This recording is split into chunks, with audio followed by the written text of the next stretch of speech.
Well, hello there, Spruce Bud. How you doing, handsome? Where's all your ladies? You gonna take me there? You gonna go protect your girls? I see the girls. You gonna stay there? Never turn your back on a dairy bull. They are and can be obnoxious. Okay. And here are Trixie, Nettle, Bramble, and Luna. And hi, Bramby. How you doing, Trix? Good, they got most of a bale. That's enough for today. And then tomorrow, they're gonna go out there and start around on the other side pasture for a couple days. And then we're gonna put them back in the big field midweek, I think. That's gonna be annoying until I get it epoxied. It's my phone holder and it keeps dipping. We're just over to our local brew pub and picked up some brewer's grain. We pick it up as often as they brew, and ostensibly it's to feed the pigs. But what we found is it's all local, organic, when possible, grains. But the brewer's grain has become a go-to treat for the cows. Turns out it's really good for them, really high in sugar, really high in nutrition, and it just pumps the milk out, and they love it. We call it cow crack. And so we pick up half 55-gallon drum tubs of it, and then we'll feed it out over the next day. Let's see, there's 6 tubs, so I'll give them 2 tubs. So it'll be 3 feedings tomorrow night. We'll see the end of it. During the summer, we try and go through it quicker because it spoils, it goes off, it gets hot and turns sour, and I don't like that. In the winter, we can leave it a little bit longer as it's cooler, feed it out slightly slower, and then unless it freezes, which could be a pain in the ass to have a big chunk of frozen grain in a tub, especially when you need to take the tubs back to the brewery. Just gonna turn here. Yeah, so we'll get back to the farm and get it unloaded, and I will probably pre-feed the cows so they can find it as a treat when they come up from grazing in the forest.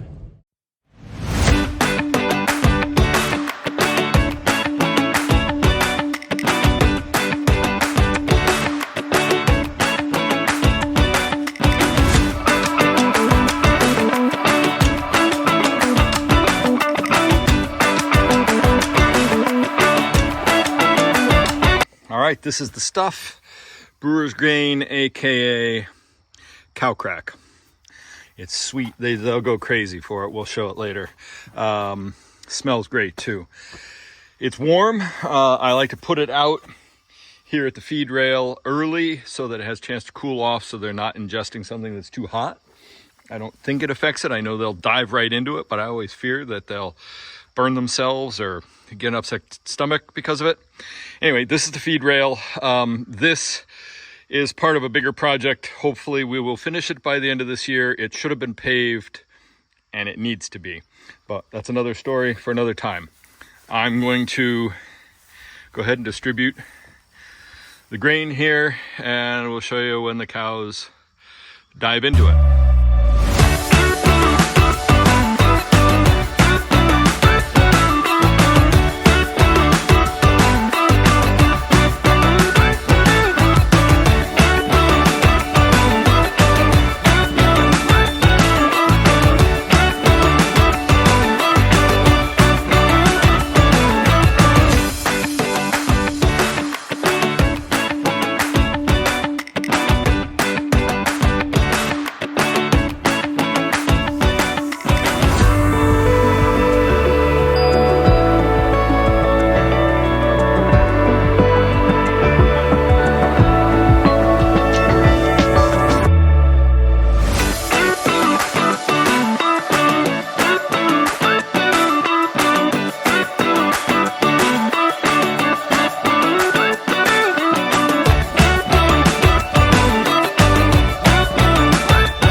resources that can improve learning and enrichment for young people and the vitality of the arts. I'm just coming back from the feed store. And it's what, 7:45 in the morning, and I'm not liking what I'm seeing with the weather. It is cool and damp and no sun. It's overcast and just not great for the hay that I've got on the ground. And I'm a little bit nervous about what I'm going to find when I go to the field today, because I was hoping that it would be ready to rake today into windrows, which helps in drying it. But if there's still too much moisture, it's just going to add time and it's not going to be nice.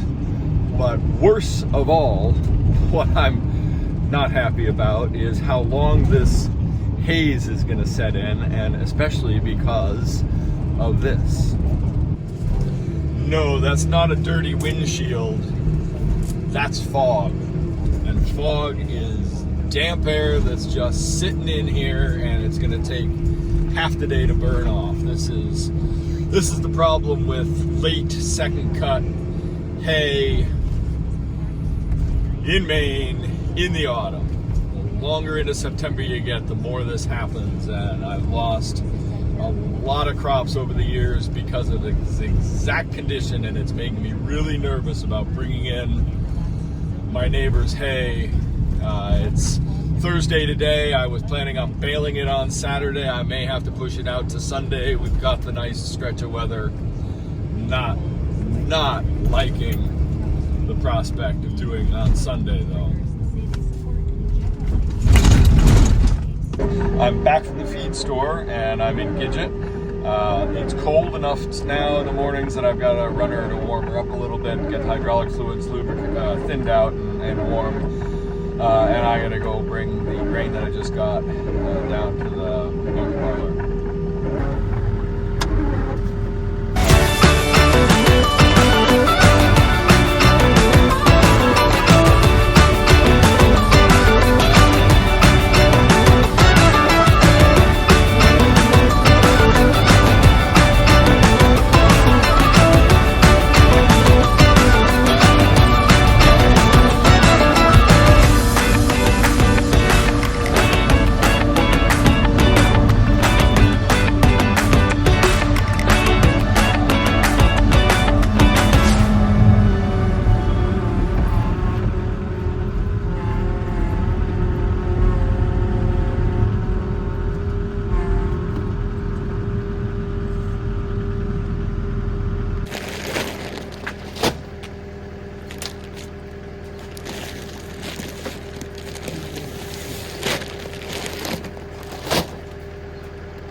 So I got charged for a bag of feed that I didn't get. I'll have to look on the invoice, double check that.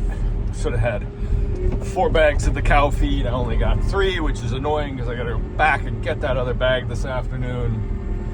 The reason, you may ask, why we're still dealing with bags of feed is because someone hasn't put up the grain bin, which is right here. It requires pouring a slab, which I'm hoping to do this month.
I see now that the site over there looks so much better.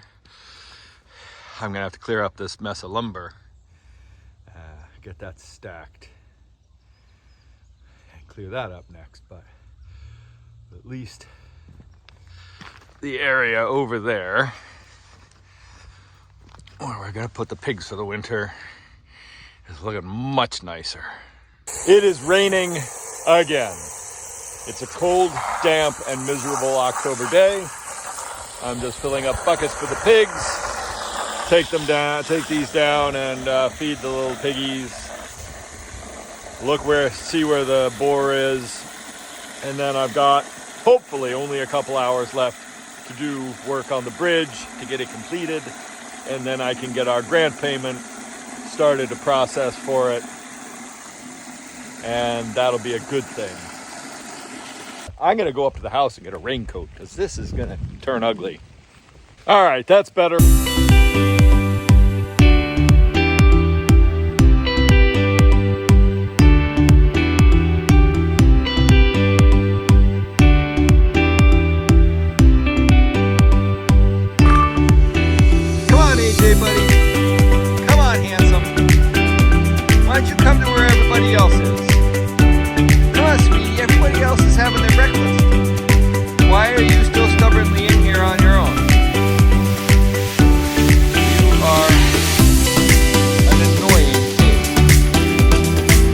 Buddy, it's yucky in here. It's really gross, and I would like you to move into the new area with everybody.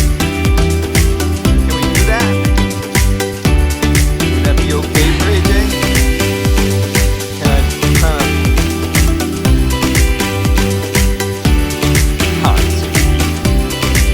Can I come around behind you and scare you in? Will that work? Or are you gonna run away? Come on, buddy.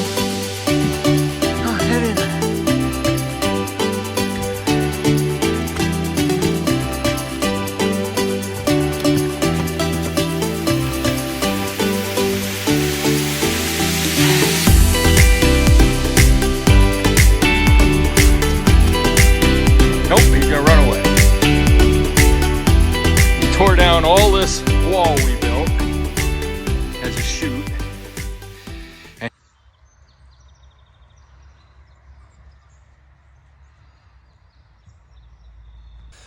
But today I'm sending the cows out into the big field. There is not as much grass as I was hoping.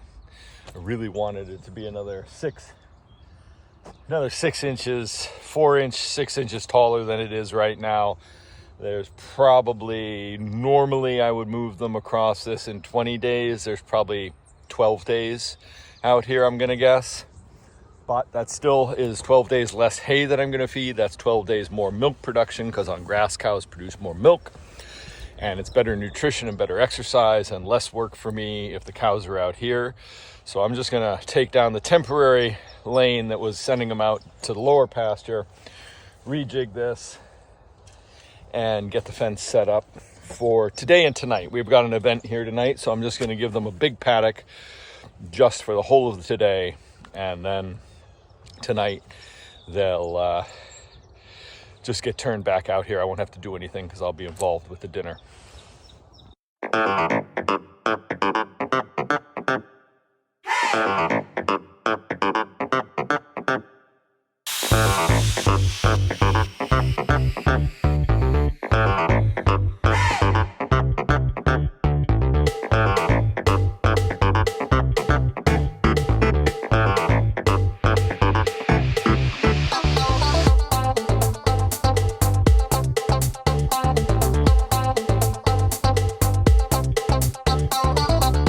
Just out here putting pigtails out. Name is self-explanatory. They're the fence posts that hold the fence up.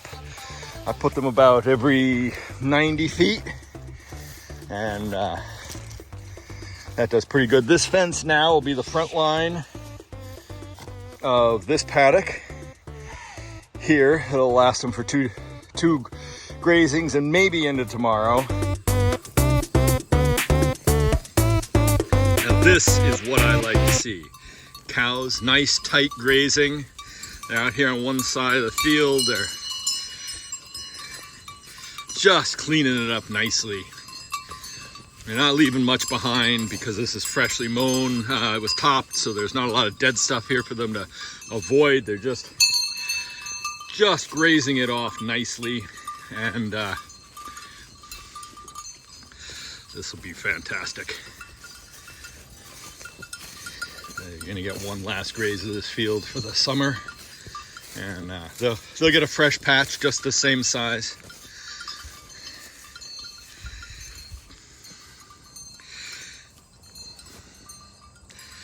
They'll get a patch.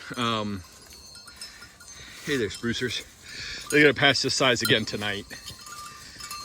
We'll let them clean this up. It's just about noon today. They're doing a great job out here. Love cows on grass. Makes it so much nicer. They're so cleaner. They're so much healthier. And it means I also don't have to go spread that and scrape it up and have to sling manure on the field. If they're doing it themselves, so much better. Hi, Gus loves. Hi, sweetie. Hi, yeah. So if you come around the bridge, where nobody will ever go because there'll be rock here, but those concrete abutments are 6 feet deep on top of a bed of crushed rock, and try not to fall down the slope. Both inner sides are lined with stone. The bank was rip-wrapped. It's grown over to help shore it up. So that was all put in last year, and then this summer I started the actual structure, milled all the lumber, and got the hardware made by a friend, got the hardware at the local hardware store. So yeah, bridge done, finally. Coming around this side, I still have, once I get the stone approach done where the skid steer is sitting, I'll be able to drive on the bridge and I'll be able to add material, fill material. I got to put some really big stone in here, bank up the sides on each side, fill that in, and then level it off, and then put in the stone approaches. Final thing I did on top of the brackets this afternoon was I got the runner deck screwed down to the pattern, and I chamfered the edges so that driving up on there will be a little easier. The stone actually is scheduled to go right up to there, so that'll make a nice approach and will certainly make it easier for me to get timber out of the forest and allow our guests to head down to the river. Hi, Trixie and Spruce and Nettle and Bramble. All right, I forgot to bring the tripod, so probably won't get a good view of this now. I gotta lift it and balance it and roll it down the hill. Let's see if I can do that one-handed. Oh! Ow! Ooh! Ah! There we go. Don't get caught, kids. Giant cow wheel. We're not moving it much. Oh, great. I rolled it right through some shit. I hate when that happens. All right. Sweetie, I gotta lay this down. I don't want you in the middle of it. And of course, we're going down a slope, so let's rotate it here. Okay, look out. See what I mean? Vexatious, curious, and a general pain in the ass. All right, come on, kids. Okay, I don't like being on the other side of this, but I don't want a cow getting hurt. There we go. Not where I want it. I want it closer up the hill, but this will work. I'll go get the bale. The one major drawback to these bales, which is kind of outweighed by the benefit of the higher quality feed, is the plastic. Agriculture plastic is not recyclable in this country, and unfortunately that sucks because I hate dealing with the stuff. I would so much rather not put it in the landfill I would like to be able to, I bag it up anyway, I have to bundle it up, but I know that in the UK and in Ireland, they have much better solutions for the waste of these things. It drives me crazy. I hate seeing it 25 years ago, it used to drive me crazy driving past farms and seeing this stuff wrapped in the tree line, because it blows everywhere if you give it the chance. So I really try to keep on top of it. Knife use Sharpie.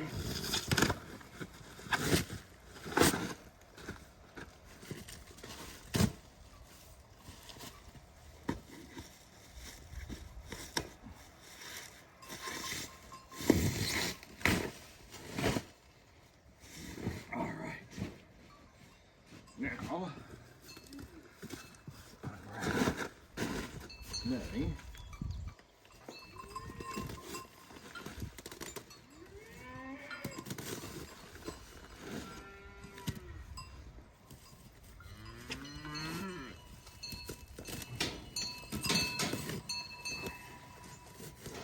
See, it's time to sharpen my knife again.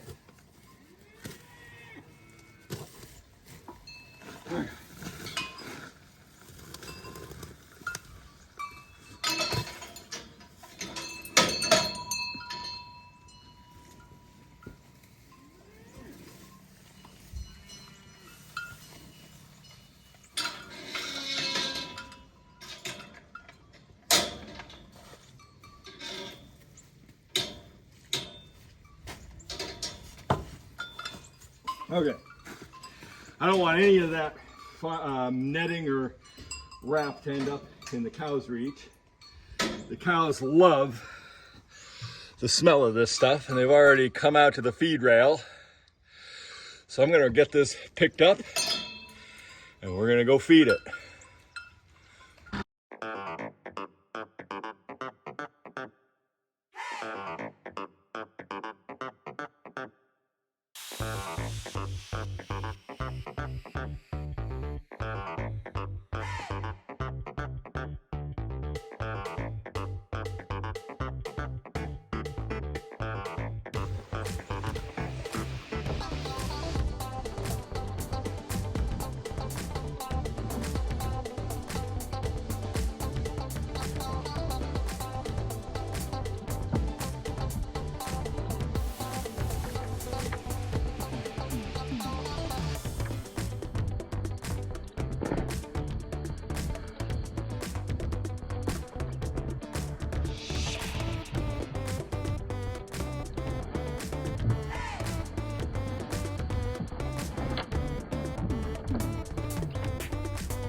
What are we eating today, Luna? Clover, plantain. Really cropping that close, aren't you, kid? I love cows grazing.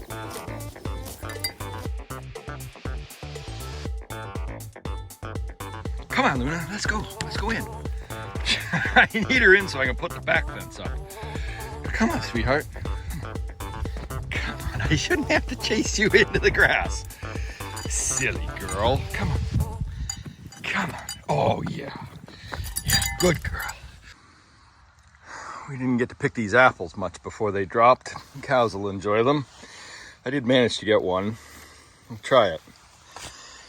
It's been a while since we had them. Been a while since we tasted one when it was ripe.